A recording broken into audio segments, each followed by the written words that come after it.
बिस्मिल्लाहिर्रहमानिर्रहीम। आज की वीडियो का टॉपिक है आप बहरे बन जाएं, यानी आप मत सुने। कौन सी बातें? अगर कोई बंदा आपसे नेगेटिव बात करता है तो आप उसको मत सुने।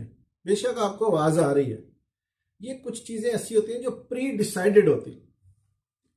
अगर आपने जिंदगी में कुछ प्री डिसाइडेड चीजें नहीं की, यानी जैसे हमने रमजान में रोजे रखते हैं, तो अगर आपको कोई रोजे की हालत में पानी का गिलास देता है या कुछ ऑफर करता है खाने को, तो आप उसको क्या बोलेंगे?